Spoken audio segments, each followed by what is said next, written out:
Buenas tardes. Sean bienvenidos a la conferencia de hoy dentro del ciclo de actividades que estamos llevando a cabo en la Asociación de Amigos de Unamuno en Salamanca. Como habrán visto por los programas, todos los meses hay o una o dos conferencias, además de las mesas redondas, las tertulias, etc. Es decir, que hay para todos los gustos y desde todas las perspectivas, abordando los distintos aspectos de esta figura inabarcable que es Miguel de Unamuno. Y en este sentido, hoy nos cabe el honor de tener entre nosotros a Juana Sánchez Gey Venegas, que es licenciada en Filosofía y en Teología, que es profesora titular de Filosofía, Historia de la Filosofía Española e Iberoamericana en la Universidad Autónoma de Madrid, que es directora del Aula de Pensamiento de la Fundación Fernando Riello y vicepresidente de la Asociación Internacional de Hispanismo Filosófico. Tiene muchas líneas de investigación, pero entre ellas contamos con la historia del pensamiento español contemporáneo y más concretamente la filosofía española e iberoamericana, con una clara atención a los filósofos vivos y a la filosofía de la educación. Ha trabajado también en la educación en valores, atendiendo a pensadores éticos españoles de la generación de lo que podríamos llamar los filósofos jóvenes. Entre sus últimas publicaciones contamos con El pensamiento teológico de María Zambrano y otros muchos artículos y conferencias en torno a esta figura egregia de la filosofía española, que también ha sido estudiada, analizada, como bien sabemos, por, entre otros muchos, Antonio Colinas, que aquí se encuentra con nosotros. Tiene también la coordinación del Diccionario de Pensadoras Españolas y Contemporáneas, con especial referencia a los siglos XIX y XX, que ha sido publicado en el 2020. Un libro sobre Fernando Riello, una biografía intelectual, del 2020. Como sabemos, Fernando Riello, figura muy conocida, incluso a veces polémica, fundador de Misioneros y Misioneras Identes, también fue pensador, filósofo, metafísico, escritor, poeta. Hay premios de poesía que llevan su nombre, promovió la mística, el humanismo, la ciencia y, como he dicho, su fundación patrocina diversos premios a los que concurren multitud de candidatos. También ha escrito sobre educación y democracia en un volumen Presencias y ausencias españolas en la ciudad eterna, 80 aniversario del exilio republicano español. Y se ha acercado a la figura de María de Maeztu, siempre preocupada por la educación de la mujer, especialmente en los niveles superiores de la enseñanza. En cuanto al tema de la conferencia de hoy, recordemos la importancia de todo lo relacionado con el fenómeno religioso que lleva a Unamuno a estudiar a fondo el pensamiento teológico protestante a través de sus más reconocidos autores, además de las relaciones personales que Unamuno tuvo con destacadas figuras del protestantismo español, como Atilano Coco, por ejemplo, de quien nos habló hace ya algún tiempo en estos mismos ciclos, Tito, aquí presente, que nos dio una gran visión del pensamiento de Atilano Coco y de su influencia en la zona salmantino-zamorana, creo recordar. Como sabemos, el fusilamiento de Atilano Coco tuvo un gran peso en el famoso discurso del 12 de octubre de 1936. Así pues, Unamuno se interesó por el protestantismo liberal alemán, se empapó del pensamiento del danés Kierkegaard, también pastor protestante, creo, y debatió con diversos líderes del movimiento protestante español. Pero de todo eso y mucho más nos hablará hoy nuestra invitada Juana Sánchez Gey Venegas, a quien le damos la palabra. Bueno, pues muchísimas gracias por tus palabras. Muchas gracias también por esta invitación de la Asociación de Amigos de Unamuno, que me permite volver de nuevo a Salamanca, ¿no? Muchas gracias por vuestra asistencia a todos efectivamente de una manera especial a Antonio Colinas, al que conozco y que además conoce mucho los temas que yo también trabajo, ¿no? Bueno, hablar de Unamuno ante la Asociación de Amigos de Unamuno pues produce un poco de inquietud, ¿no? De temor y temblor, como decía el propio Kierkegaard. Y nos vamos a centrar, que fue lo que me pidió el presidente, sobre qué relación tiene Unamuno y el protestantismo, ¿no? Yo creo que de todos es conocido que el tema religioso en Unamuno es un tema importante, ¿no? También no voy a hacer un excursus de su vida, que seguro que todos conocéis muy bien, pero hay algunos hitos que yo creo que debemos recordar para introducir este tema, ¿no? Unamuno vivió una fe, e incluso podríamos decir un fervor, en su infancia y en su adolescencia en Bilbao, especialmente junto a su madre, ya que su padre murió pronto, junto a su madre y sus tías. Hay que recordar, y se ha trabajado muchas veces este tema, la influencia o la importancia de las mujeres, de la mujer, de su madre, de su hermana, en la vida de Unamuno. Pero pronto Unamuno pierde esta fe y se distancia de ella, sobre todo a partir de 1886, cuando se va a estudiar a Madrid, a la Facultad entonces de Filosofía y Letras, como se llamaba hasta el año 79, aquella universidad que entonces se llamaba Universidad Central de Madrid, hoy Universidad Complutense. Los motivos, bueno, podríamos decirlos, tampoco son exactos nunca, pero es verdad que él se acerca de una manera importante o recibe la influencia del positivismo, ¿no? Con las lecturas que tiene de William James o de Spencer o de Taine. Es verdad también que en aquel tiempo, no podemos olvidarlo, el krausismo, los filósofos krausistas, o mejor, tendríamos que decir que el krausismo está presente en la vida española. No solamente está en la política, recuerden que en la Primera República hay en un año 4 presidentes, o sea, no vamos tan mal de momento nosotros, y 2 de ellos son Castelar, gaditano, Emilio Castelar y Salmerón, que eran filósofos del derecho y krausistas al mismo tiempo. Es decir, el krausismo está en la política, está en las calles y está también en la cátedra, ¿no? Pero más que el krausismo, que era una filosofía idealista al fin y al cabo, y de gran corte ético, lo cual también vamos a ver en Unamuno, yo creo que fue sobre todo el positivismo quien le distancia de esa fe. Y efectivamente vive esa pérdida o ese distanciamiento. Pero también todos recordamos, probablemente porque es un hito importante en su vida, la fecha de 1897.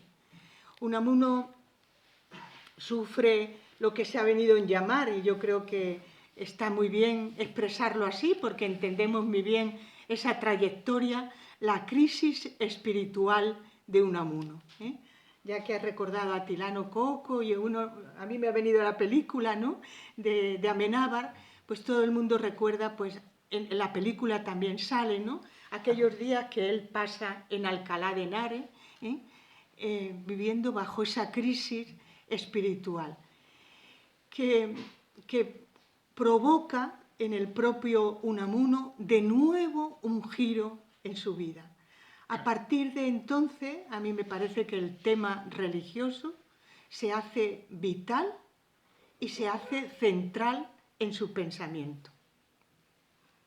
Por recordar alguna fecha, o antes mismo incluso de la fecha, dice él que a partir de esa fecha de 1897, la lectura de las Sagradas Escrituras es constante en su vida. Es más, a mí me llama la atención porque incluso él dice que lee un capítulo diario del Nuevo Testamento.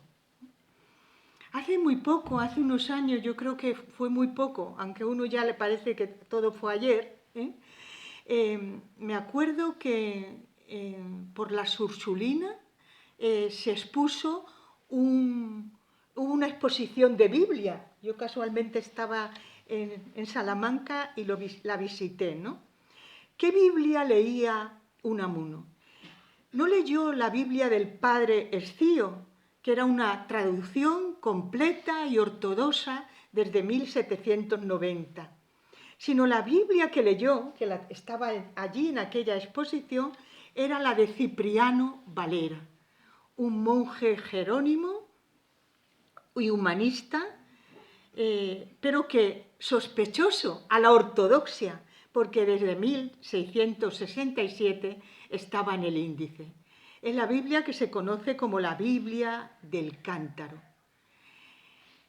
La Biblia de Cipriano Valera se inclinaba al iluminismo erasmista, un movimiento reformista que en España tuvo un gran predicamento.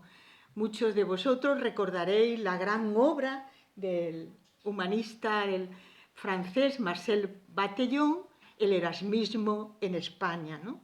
De la cual luego muchos autores, el propio catedrático de Historia de la Filosofía Española de la Complutense, José Luis Avellán, también tiene una obra importante sobre ella. El erasmismo era, por tanto, un movimiento reformista que autores como Cervantes o el propio Ignacio de Loyola se sintieron atraídos por él. ¿En qué sentido? Pues por una parte por la exigencia moral, por otra parte porque era una religión, diríamos, alejada del culto exterior, no le interesaba ese culto externo, más que exterior, externo, sí una religión mucho más intimista, y por ahí ya vemos el cauce por el cual Unamuno se va a sentir atraído. Un rechazo, por supuesto, a la piedad supersticiosa y, sobre todo, yo creo que otras palabras que van a ser un eco importante en la vida de Unamuno es la corrupción del clero. En 1898 escribe una de sus muchísimas cartas. La primera vez que yo entré en la Casa Museo me quedé admirada. Esto no es la biblioteca de un hombre, pensé, es la biblioteca de un siglo. Porque no sé qué tiempo tenía Unamuno para hacer tantas cosas como hizo, ¿no? Bueno, el epistolario es inmenso, como todo el mundo conocéis, y en una carta a uno de sus grandes amigos, que era Jiménez y Lundain, dijo en 1898, mi deseo es difundir el Evangelio. Este fue el giro, diríamos, antropológico en la obra de Unamuno. En 1900, en una carta a José Enrique Rodó, yo también trabajé mucho la correspondencia entre Rodó, el gran escritor uruguayo, y Unamuno, le dice estas palabras: lamento que en España no haya existido un Lutero español. Esta idea reformista en Unamuno está claramente expresada. Y en 1903, a otro de sus grandes amigos, que fue Pedro Mújica, le dice: desde hace algún tiempo, desde que pasé cierta honda crisis de conciencia, se va afirmando en mí una profundísima persuasión de que soy un instrumento en manos de Dios para contribuir a la renovación espiritual de España. Esto es muy importante, ¿no? Porque Curtius le llamó el excitador de conciencia, y la propia María Zambrano, que tiene tantos artículos dirigidos a Unamuno, que Mercedes Gómez Blesa, profesora que fue en Salamanca, ahora en Segovia, editó en una obra que tituló Unamuno y cuya autora es María Zambrano, aunque la recopiladora haya sido ella, pues habla muchas veces de Unamuno. Fijaos, llega a decir que el moderno no es Ortega, sino que es Unamuno. En palabras de María Zambrano, Unamuno es el hombre moderno.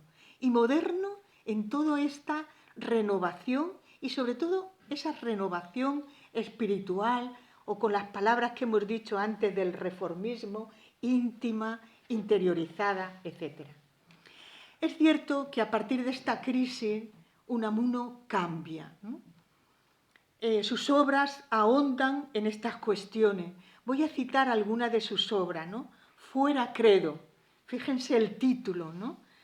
Diríamos siempre el rechazo del dogma, fuera credo y siempre esa religión más espiritual. 1897. Escribía más de una obra al año, pero para que veáis que efectivamente al menos era una obra al año. 1898, La vida espiritual, La vida sueño, como Calderón, pero 1899, aquello que fue una conferencia posterior y que luego voy a citar en el Ateneo de Madrid, Nicodemo el fariseo, 1900, 3 obras que se titulan Adentro, la ideocracia, es decir, como el rechazo a la palabra ideocracia lo dije, a la ideología, ¿no? Y la fe. 3 artículos que también María Zambrano dice que ella leyó de niña. Bueno, ella dice que leyó de niña a Leibniz, con lo cual uno ya se queda atónita, ¿no? Pero que leyó antes que conocerle. Todos recordamos que Unamuno iba a la Universidad Popular de Segovia, donde el padre de María Zambrano, maestro, organizaba cursos e invitaba a Unamuno, a Machado, que fueron como Ortega sus grandes maestros, ¿no? Bueno, pues la conferencia que posteriormente a aquel artículo de Nicodemo el fariseo, Unamuno pronuncia en el Ateneo de Madrid, 13 de noviembre de 1900, yo creo que las actitudes religiosas que el propio Unamuno subraya son estas: el amor, la centralidad a la figura de Cristo, el abandono de los dogmas, porque él piensa que los dogmas, como tales, como verdades evidentes a las cuales hay que adherirse por encima de todo, pues provocan siempre guerras entre ortodoxos y heterodoxos. Y sobre todo también la búsqueda de la paz y de la sabiduría frente a un racionalismo intelectualista. Voy a subrayar unas palabras que él dirige a Luis de Zulueta. Luis de Zulueta es un hombre que está, igual que la Escuela de Madrid, diríamos que el maestro indiscutible era Ortega. En la Escuela de Barcelona, el maestro, yo también creo que indiscutible, era Joaquín Xirau, y pertenece a esa escuela. Y le dice así: desde que me he metido a leer a los pensadores brotados de la izquierda protestante, del libre pensamiento nacido de la Reforma, he encontrado un pensamiento que enraiza mejor en mi corazón y arregla la constante lucha de mi corazón, con la cabeza, llevándolos, si no a un acuerdo, a un compromiso durable, a una guerra amistosa. Esa lucha suya de siempre, que en el diario íntimo que se publica en el 70 y que no habíamos conocido hasta que Zubizarraga, ¿no? No he dicho bien el nombre. ¿Cómo? Zubizarreta. Lo encuentra. Vemos esa lucha constante entre razón y fe, entre corazón y razón también, ¿no? Bueno, pues él dice que encuentra ese sosiego, esa paz, esa búsqueda de sabiduría frente a todo intelectualismo en las lecturas que tiene de lo que se llama la izquierda o liberal o protestante, ¿no? Efectivamente, a partir de esta fecha podríamos recordar que sus obras ya maduras vuelven a tener este tema, ¿eh? El sentimiento trágico de la vida, de 1913, que es comparable, vamos, no comparable, pero es contemporáneo y hay que ver ahí las dos mentalidades de las que habla María Zambrano con mis meditaciones del Quijote de 1914 de Ortega y sobre todo una obra posterior, La agonía del cristianismo, que también nos puede recordar hasta en el título aquella agonía de Europa de María Zambrano en 1945. Hay otro libro, también un poco anterior, que él titula Mi religión. Y aquí lo dice de nuevo, es decir, lo expresa siempre con verdadera claridad. Cuando se habla de las paradojas, de las contradicciones de Unamuno, yo creo que es verdad. Pero también hay que decir que en el mundo complejo, más que tan contradictorio, sino complejo, en el que Unamuno vive, y probablemente cada uno de nosotros, a lo mejor no con la genialidad de Unamuno, él dice cosas muy claras. En esta obra de 1907 dice, mi interés es buscar la verdad, y lo dice con mayúscula, pero al mismo tiempo afirma, mi religión es luchar incesantemente e incansablemente con el misterio. Verdad y misterio no se contradicen en su obra, o él procura por lo menos estar en una lucha, en esa cierta agonía, la palabra agonía significa lucha, entre una verdad que es, decían los clásicos, que es adecuación con la realidad. Pues de acuerdo, es adecuación con la realidad, pero ¿cómo adecuamos la verdad con la realidad? Si la realidad es también compleja para cada uno de nosotros. Lo que sí sabemos es que en esa verdad a la que aspira nunca ha desechado en esa lucha el misterio. Y el misterio es mucho más que una adecuación. Al misterio ninguno de nosotros lo podemos, diríamos, cerrar con una lógica formal, porque no es posible.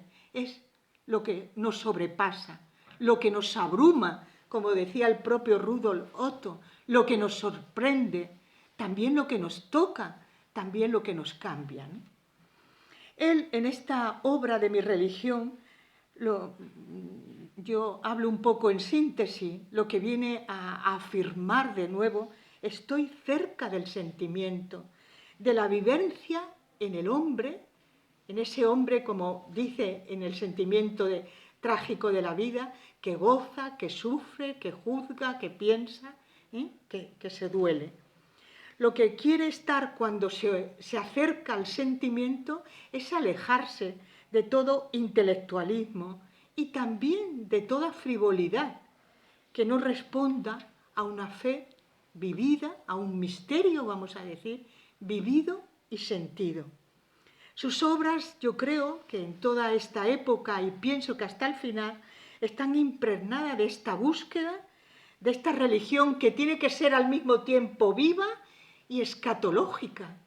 Todos recordamos que lo que le interesa realmente a Unamuno no es tanto la salvación de su vida, sino la inmortalidad. Y esto es ya hablar, como dirían los clásicos también, la escatológico es las postrimerías, hacernos preguntas por el final de la vida. Y esto de la inmortalidad efectivamente es lo que le preocupa.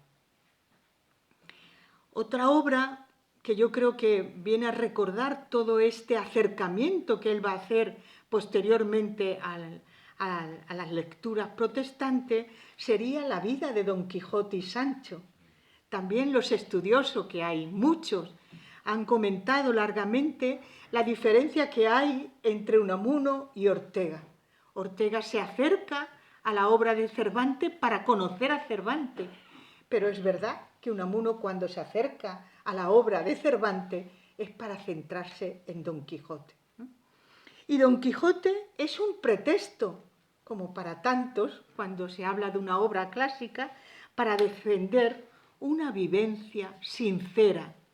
Y lo de sincera, tenemos que volver a recordar lo que hemos hablado del erasmismo de la religión. Cirilo Flórez, que muchos recordaréis, catedrático de la Universidad de la USAL, de la Universidad Civil de Salamanca, llega a decir que Unamuno viene a ser, con Pascal y con Kierkegaard, uno de los tres pensadores cristianos disidentes cuyas objeciones a la Iglesia oficial desafían el paso de los siglos. Traigo a colación estas palabras porque yo creo que es aquí, ¿no? La lucha muchas veces de Unamuno fue contra el dogmatismo, contra el clericalismo, contra una Iglesia oficial en la que no se encontró a bien, ¿no?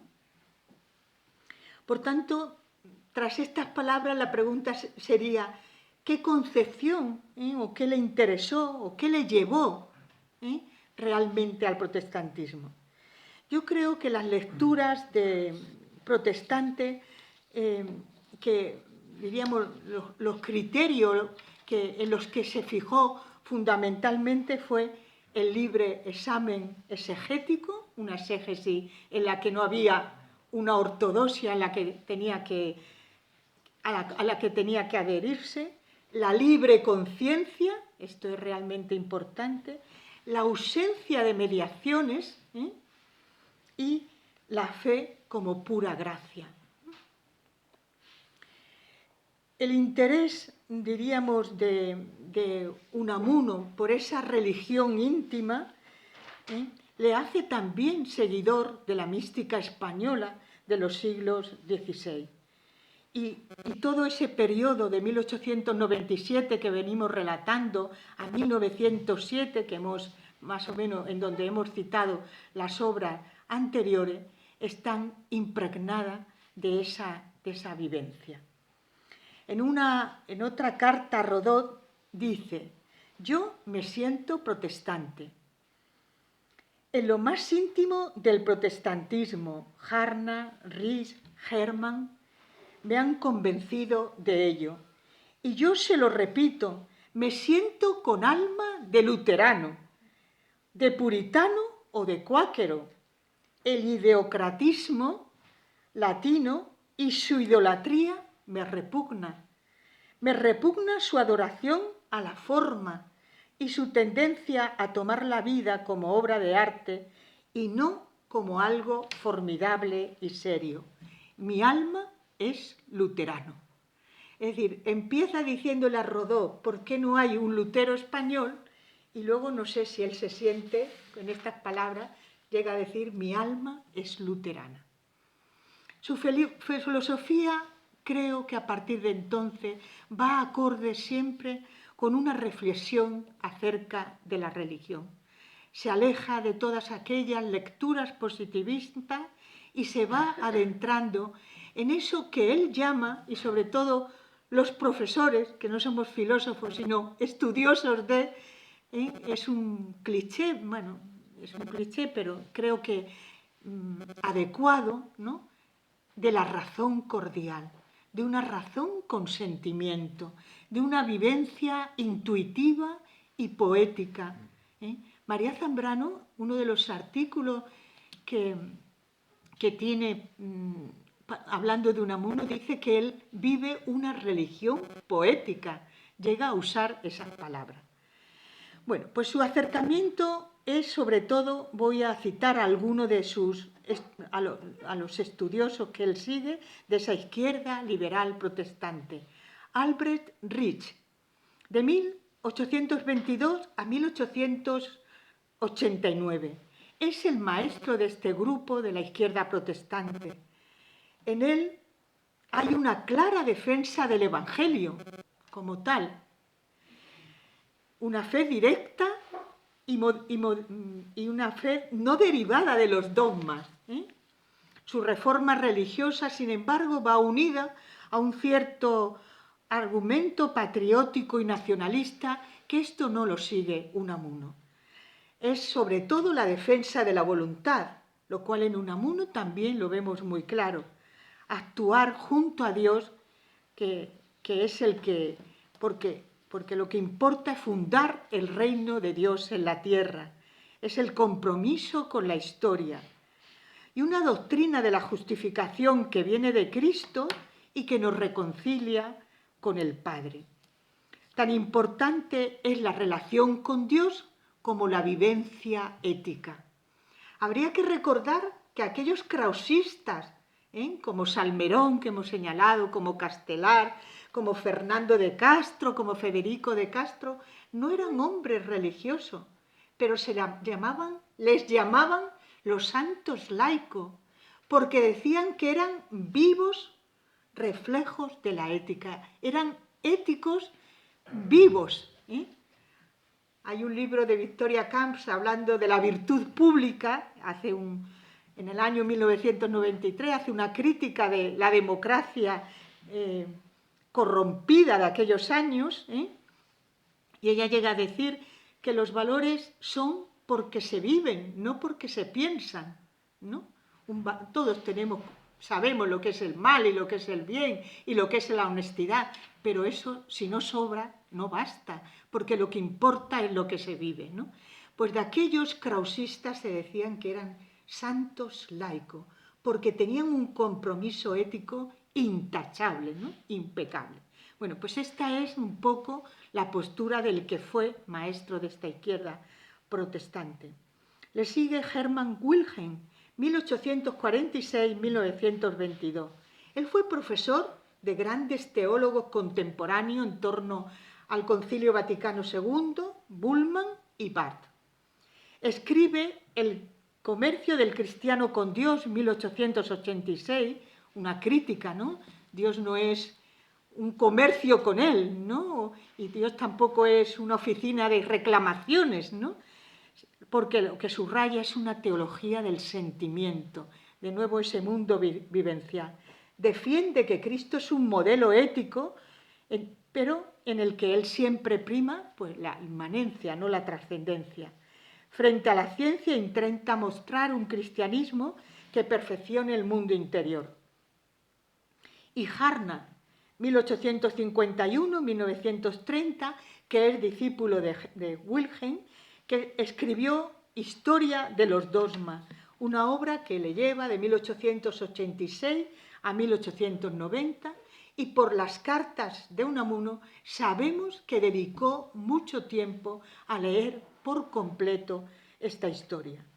Una historia de los dogmas para rechazarlos, como hemos venido diciendo. Lo que viene a promover Harnack en esta historia es que vivamos una historia sin dogma, una libre conciencia, sin mediaciones, sin dogma, un evangelio íntimo, ¿no? Que no se identifica con dogma. Es más, Harnack critica siempre el helenismo en el cristianismo. No deja de reconocer, lo cual es verdad, que el cristianismo bautiza, como hemos dicho muchas veces, el helenismo. Y dice que esto lo que ha provocado es que la fe no descanse en Cristo, sino solamente en estudios teóricos. La historia de los dogmas, la fuente para Unamuno, para esa religión que propone que sea cristocéntrica y sobre todo que sea como un retorno al Padre. No lo voy a intentar porque se me puede olvidar, pero recuerden aquellos versos últimos, ¿no?